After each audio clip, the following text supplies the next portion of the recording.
doontan iyo muuqaalka iiga muuqanaya iyo in halkan lagu sameeyo doonyo yaryar oo feber galaas oo yaryar baan meelaha ka soo gadan jiray kalluunkana doonta alwaaxa iyo barafka in la qaadiyo in lagu qaboojin loo sameeyo inta way nagu cuslayd laakiin waan ficlan shirkadaas saaxiibkay iyo shaqada ay qabteen aad baan uga mahadcelinayna waana rajaynayaa inaan ka raysan doono mashruucaana la ballaariyo waxaan ka xumahay hadda dhalinyaro yaryar bay ahayd dadka hadda wax baranayaan soo maray intii waaweyneed malaha feebarkay ka carartay iyagana in lagu dadka aada loogu dhiirigeliyo barashada sababtoo tan waa asad oo waxaan u baahannahay meelo fog baa laga raadsanaya hadda waa dhaweedan dooyo u baahanay cumaan iyaan ka hadlaynay laakiin hadda doontaan u baahana xataa haddaan costi gaarka u baahana dooyo dhisaankaan idiin keeni doona idinkaa samaynaya oo qaabkaan u rabno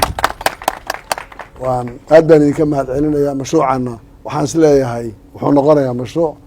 midho dhala waxaan nahay dad qani ah oo xoola haysta haddana caydhka ah maanta baddeenna waxa ugu badan baa laga helaa laakiin waxaa nagu adag inaanu uga faa'iidaysana sida ay tahay waan rajaynayaa in mashruucan kalluumaysiga lagu daro barafkii yaraa jajabnaa iyo qaboojinta si oo ay hadda kalluunkaan isticmaaleen la keeno ee xeebta lagu soo daadiyo oo doon korka ka furan oo feber galaasa lagu soo qaadayo oo shidaal dhexdeeda ku daadsan yahay oo isagoo qaysay xeebta lagu soo tuur haddana xeebtii lagu sii gorgortamayo oo meel kale la dhigayo ay caafimaad darraday qayb ka tahay laakiin doontan oo kale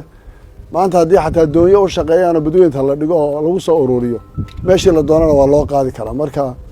aad baad ugu mahadsantihiin shaqada allah idiin fudaydiyo dadaal intaa ka badan ha la sii sameeyo doonyaha waaweyn keliya ma xataa kuwa yararka ah ay qaadanayaan baxaarida habeenkii oo kale iyo in iyagana aad ku dartaan hadda kuwa halkan yaallo oo kale